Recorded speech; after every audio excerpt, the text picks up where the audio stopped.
Dans la nuit du 24 février 2022, la Russie déclenche en Ukraine la plus grosse attaque en Europe depuis la Seconde Guerre mondiale. Depuis, des centaines de milliers de soldats ukrainiens et russes ont été tués ou blessés.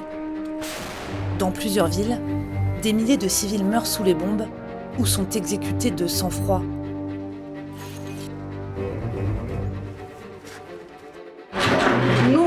Скажу чесно, сліз вже немає, тому що звісно, те, що робиться, це вже наша країна переживає 2 роки. І ми, звісно, вже до цього вже ставимося з жахом всередині. Дитина спала. Жінка була на балконі.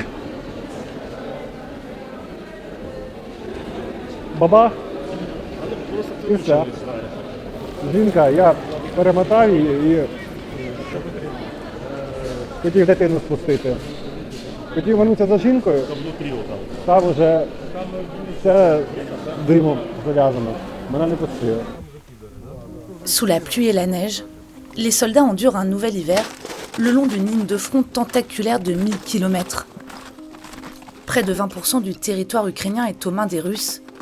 Depuis près d'1 an, la ligne de front n'a presque pas bougé. Les avancées des troupes russes et ukrainiennes sont très limitées. Так, інтенсивність бойових дій зараз досить висока на нашому напрямку і поранених більше, ніж хотілося б, можна так виразитись, тому що в більшості своїй це осколкові поранення, але є і прямі кульові там, бо у нас контакти відбувалися з нашими недругами. Une guerre sans date de fin, avec des difficultés de recrutement. De plus en plus de soldats demandent à rentrer chez eux. Selon le président Zelensky, il en manque près d'un demi-million pour soulager les troupes épuisées en première ligne. Звичайно, мобілізувати треба, бо хоча б, щоб нам дати трохи відпочинку, бо ми теж втомилися, бо від початку війни на передовій, і щоб нас хоча б замінили, хоча б дали відпочити, хоч на якийсь час, не то, що дають там 10 днів, півроку дали хоча б відпочити, вже краще.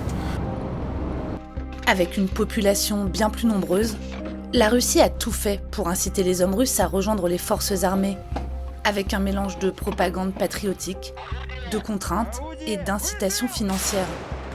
L'Ukraine reste pourtant déterminée à reconquérir les territoires perdus. Mais face à l'économie de guerre développée en Russie, les livraisons d'armes ne suivent pas la cadence.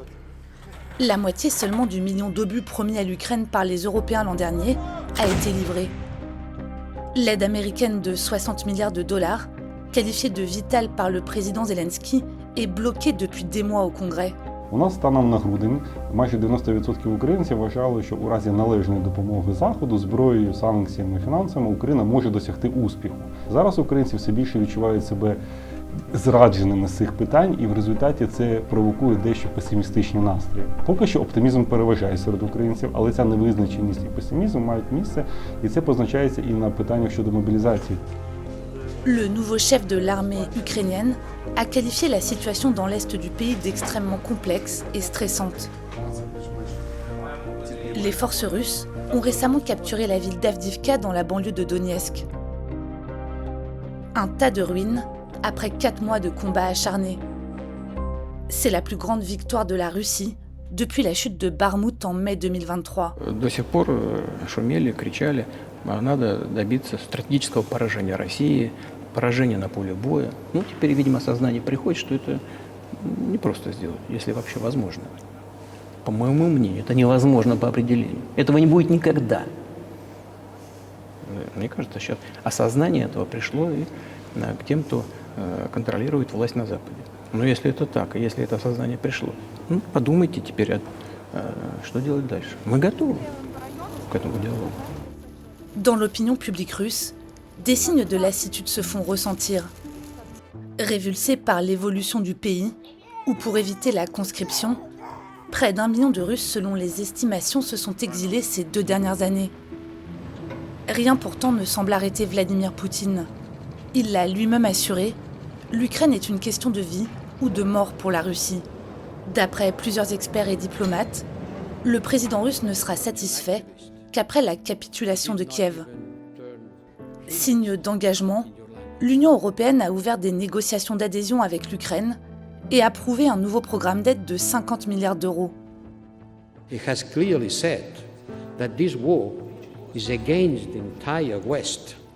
The security of Ukraine is a huge contribution to the security of Europe as a whole. And the best security commitment that we can do for Ukraine is making Ukraine part of the European Union.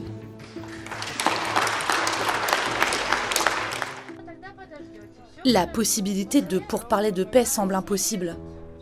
Les conditions fixées par Moscou sont tout simplement inacceptables pour l'Ukraine, dont la population a massivement fui le pays pour échapper à la guerre.